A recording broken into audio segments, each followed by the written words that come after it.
The 25 Beautiful Mental Factors. Today is March 7, 1998. Last week we studied Cetasika up through the unwholesome mental factors. Today, we will start discussing the 25. Sobhana Cetasika. Sobhana means beautiful, and Cetasika means factors. So, we'll be talking about the 25 beautiful factors. These 25 beautiful factors can be classified into 4 groups. One group is Sobhana Sadharana, the second group is Virati, the third group is Abhimanya, and the fourth group is Amoha. These are the 4 groups. Universal beautiful mental factors. There are 19 kinds of Sobhana Sadharana. We call them beautiful universal. These 19 kinds of mental factors associate with beautiful consciousness all the time.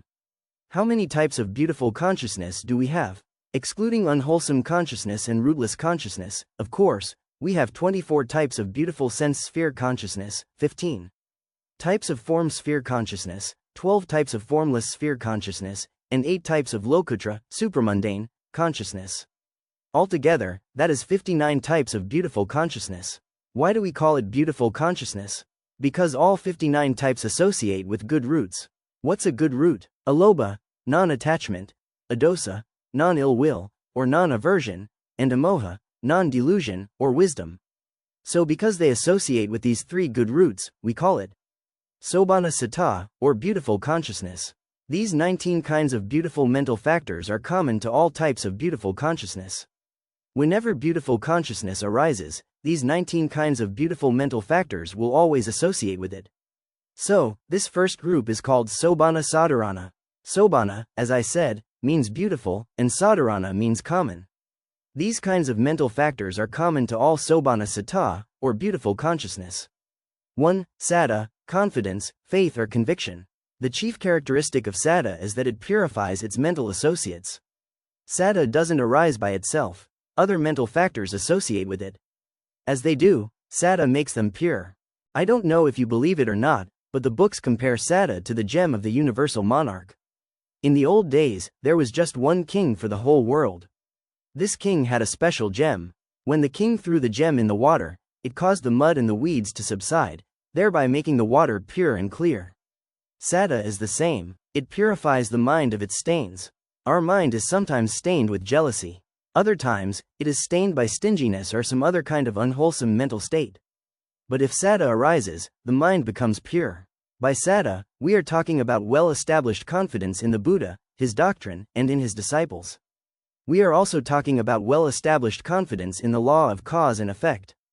Although we call it confidence, it is not blind faith. It is confidence based upon understanding and wisdom. There are 4 kinds of saddha. I. The confidence of a bodhisattva or Buddha.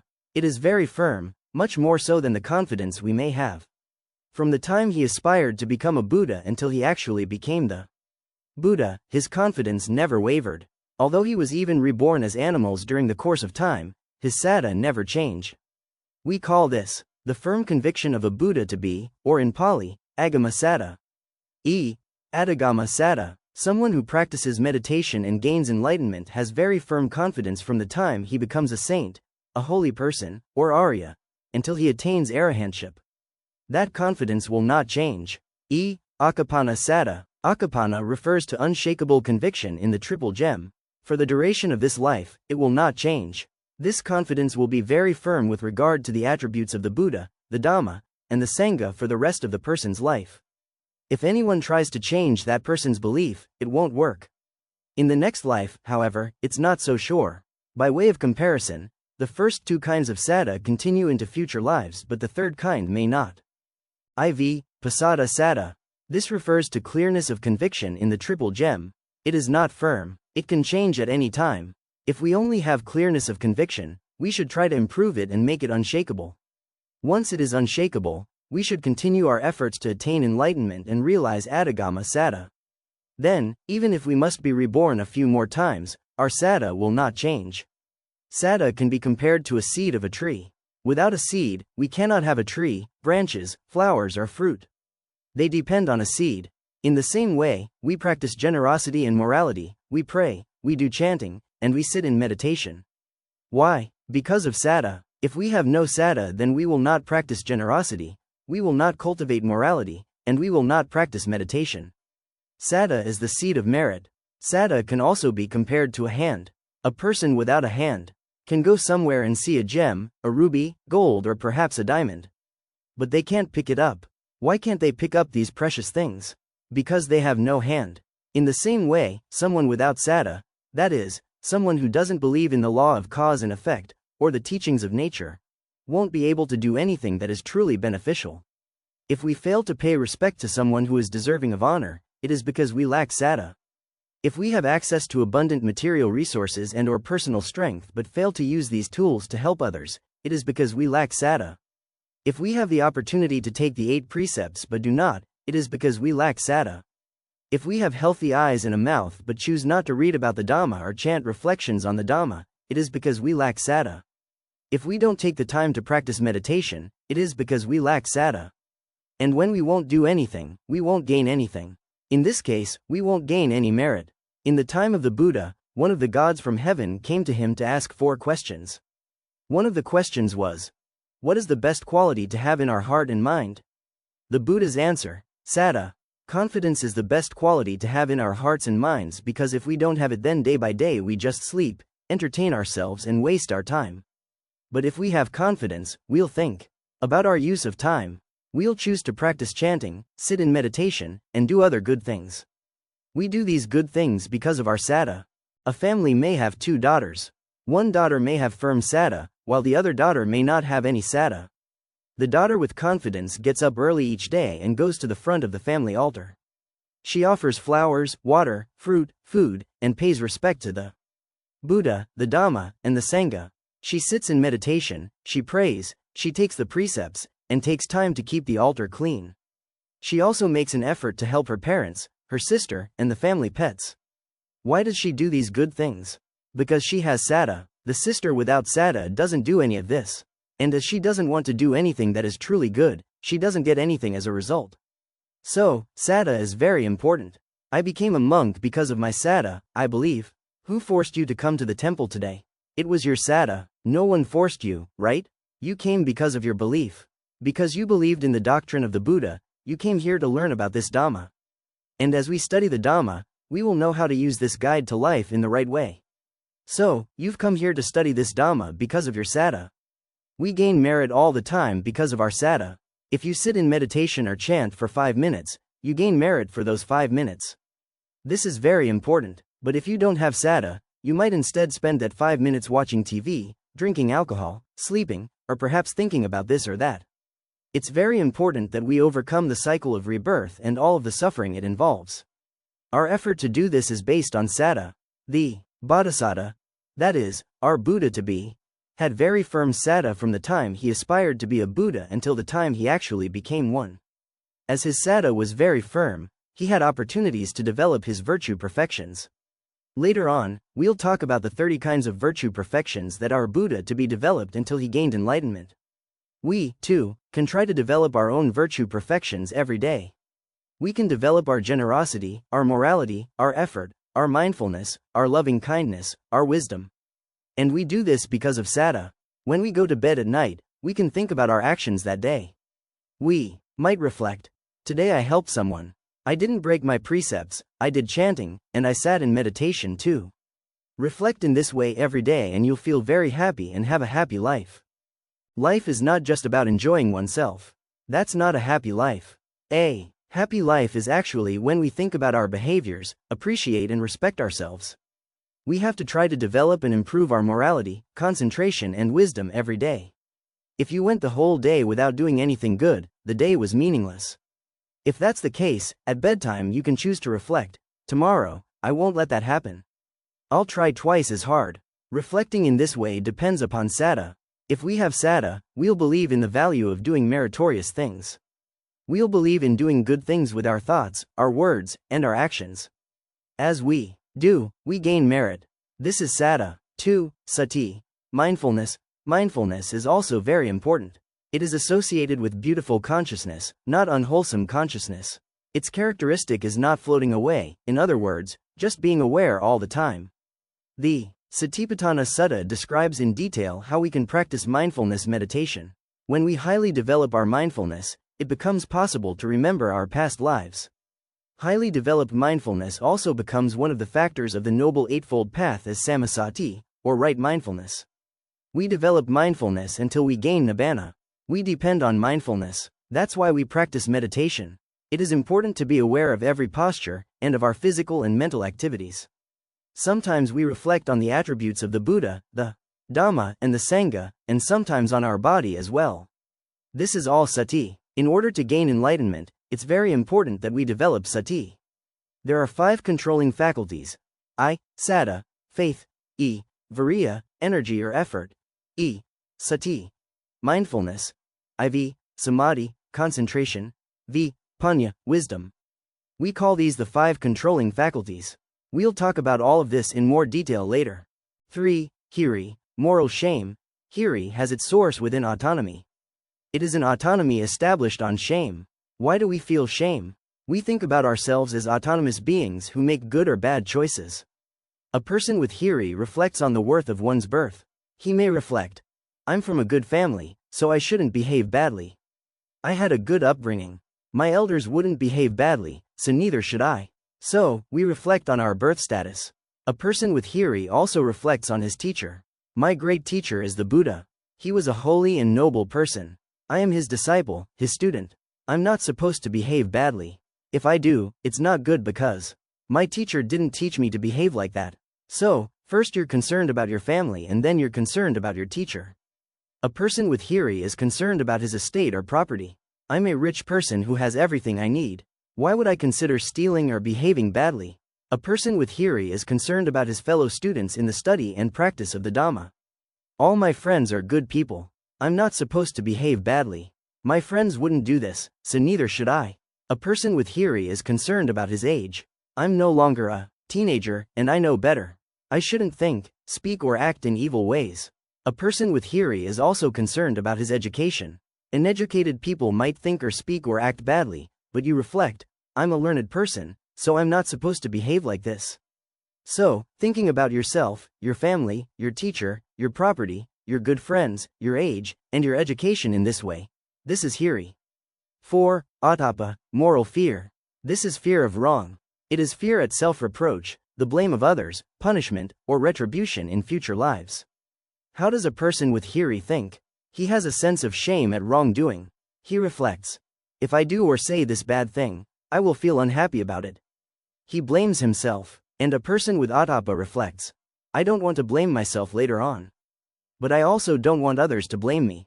So, hiri is concerned about blame within, and ottappa is concerned about blame without. Hiri arises within, and ottappa arises without. You might consider that if you do something bad, you might be punished for it. And even if you don't get a result of that bad deed in this life, you may face the negative consequences of it in the next life. You'll think about this and have fear over it. Because of that moral fear, you don't do anything bad. Hiri is autonomous and ottappa is heteronomous. These 2 mental factors are regarded as dominant factors that rule and protect the world. In Pali, they are called lokapala. Loka means world and pala means to protect or rule. Without these 2 factors, our world would go crazy. For that reason, we can say that no civilized society can exist without hiri and ottappa. It's this very moral shame and moral fear that prevent us from regarding our mother, our sister, and our wife as being one and the same. Because of these 2 factors, we distinguish between our teacher, our parents, our son, our daughter, and so on. Who rules over that dynamic? Hiri and ottappa. What do I mean by this? You've probably heard on TV or read in the newspaper about a father raping his daughter, for example. Why would he do that? Because he lacked hiri and ottappa.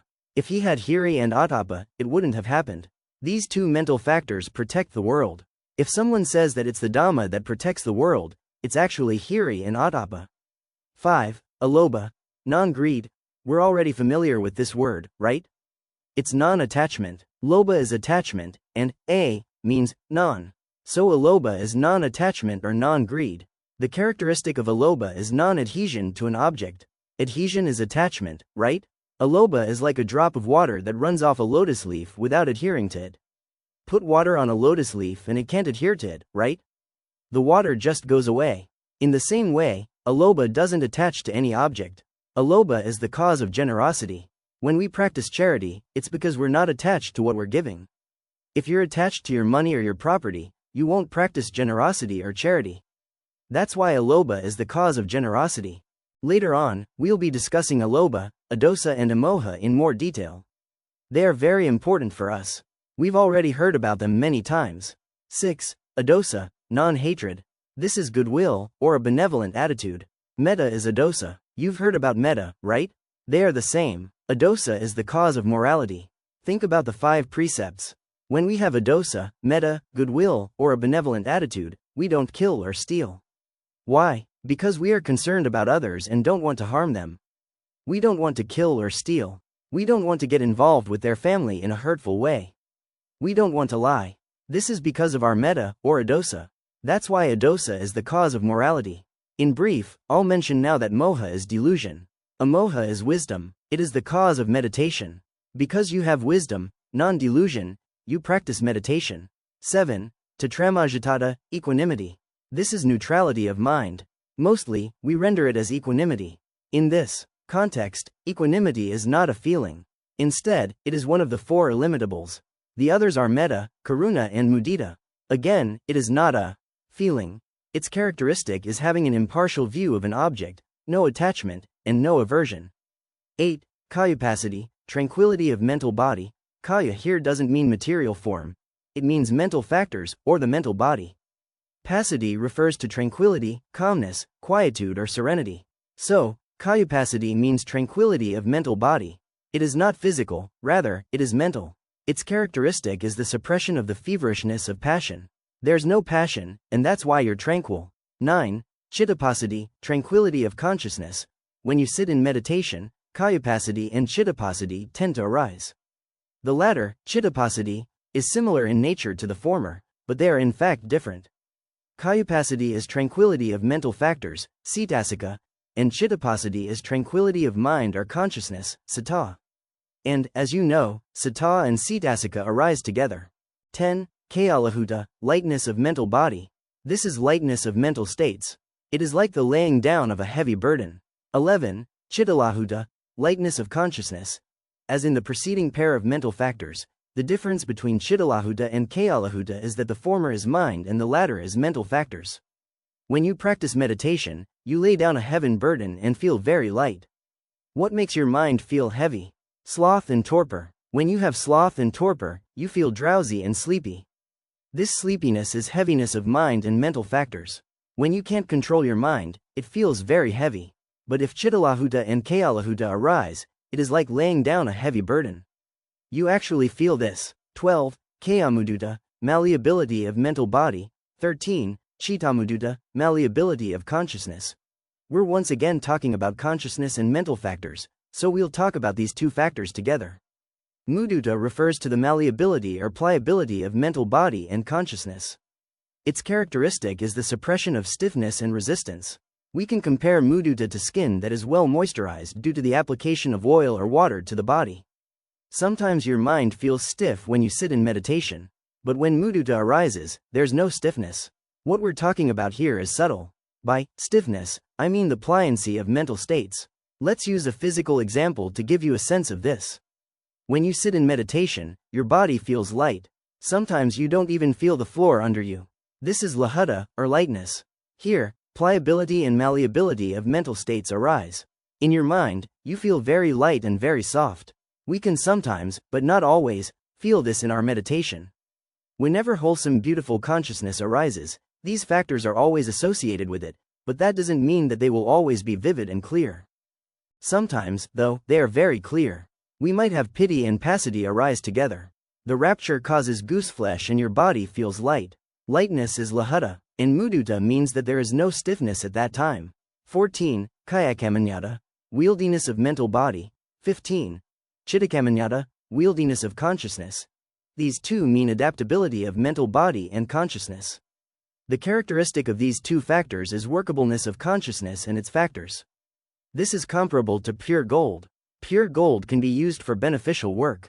If you want to make something out of precious metal, using gold that is pure will ensure that it turns out well. It's the same with adaptability of consciousness and mental body. 16. Kayapaganyata, proficiency of mental body. 17. Chittapaganyata, proficiency of consciousness. The suppression of sickness of mind and its concomitants is the characteristic of these two mental factors. 18. Kayujukata, straightness of mental body. 19. Situjukata, straightness of consciousness. The characteristic of these two mental factors is straightness. As you have been studying all of this, you can guess the omniscience of the Buddha. If the Buddha didn't explain the characteristics of these mental factors, none of us would know any of this. Now, we could go to Virati, the abstinences. Abstinences 1. Samavaka, right speech. This mental factor deals with abstinence from false speech, slandering, harsh speech and frivolous talk. 2. Samakamanta, right action. This deals with abstinence from killing, stealing and sexual misconduct. These first two Virati deal with abstinence from evil physical and verbal actions without regard to livelihood. 3. Sama ajiva, right livelihood. This means abstinence from evil physical and verbal actions with regard to one's livelihood.